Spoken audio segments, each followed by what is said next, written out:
નમસ્કાર મિત્રો, આજના વિડીયોમાં તમારું સ્વાગત છે।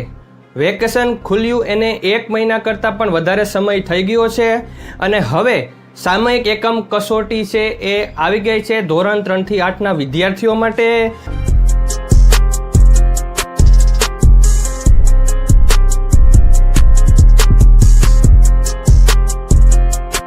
અને તે લેવાઈ પણ ગઈ છે અને સાથે સાથે તેની જે ઓનલાઈન એન્ટ્રી કરવાની હોય છે તેની પણ શરૂઆત કરી દેવામાં આવી છે।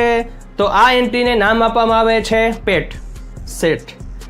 તો પેટ અને સેટ મૂંઝવણમાં છો તો એક રીતે યાદ રાખો કે SATમાં S આવે છે એટલે કે સત્રાંત અને પેટમાં સામયિક એકમ કસોટીનું માર્કિંગ કરવામાં આવતું હોય છે।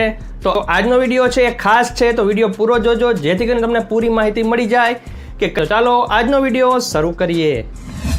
તો મિત્રો અત્યારે હું છે એ હોમ મેનુમાં આવી ગયો છું, ક્ષમતા એપ્લિકેશનમાં જવાનું છે। ત્યારબાદ તમે જોઈ શકો છો કે અહીંયા તમારે હોમ મેનુમાંથી એન્ટર સ્ટુડન્ટ માર્ક્સમાં જવાનું છે, તેમાં ધોરણ સિલેક્ટ કરવાનું છે, તેનો ક્લાસ A સિલેક્ટ કરવાનો છે સેક્શન, ત્યારબાદ પેટ લખેલું હશે। પેટ ઉપર ક્લિક કરતાં જ 2 વિષય છે સાયન્સ અને ગુજરાતી, એન્ટર માર્ક્સ ઉપર ક્લિક કરશું એટલે તેમાં જે ઇન્ફોર્મેશન છે તમામ વિદ્યાર્થીના નામ આવી જશે ધોરણના, અને ધોરણના જે વિદ્યાર્થીને સિલેક્ટ કરતાં જ તેના સ્ટુડન્ટ આઈડી અને તારીખ, સાયન્સની જે એક્ઝામની તારીખ છે તે આવી જશે અને સાથે સાથે પ્રેઝન્ટ પર સિલેક્ટ કરતાની સાથે જ જે ક્વેશ્ચન છે અને તેના જે ક્વેશ્ચન માર્ક્સ છે તે આવી જશે અને તેને બસ માર્ક્સ કેટલા મળેલા છે તે સિલેક્ટ કરી અને સેવ આપવાનું છે તમામ પ્રશ્નોનું।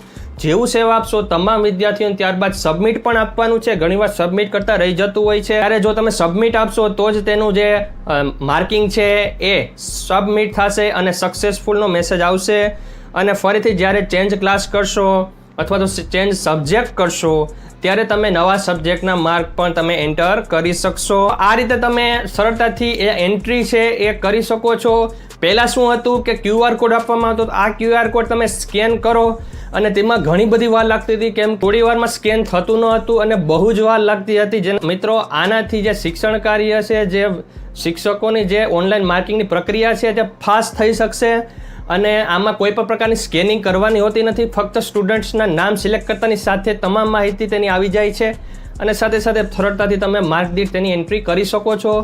તો મિત્રો આજનો વિડીયો હતો ખાસ એન્ટ્રી લઈને હતો, તો જે પણ શિક્ષકો એન્ટ્રી શરૂ નથી કરી તો ફટાફટ તેમની એન્ટ્રી શરૂ કરી દે જેથી કરીને જે આ સરળતાથી આ કાર્ય છે એ પૂરું થાય અને નવા જે વિષયો છે તે એડ થતા જશે અને તેની પર એન્ટ્રી આપણે આ રીતે કરવાની છે।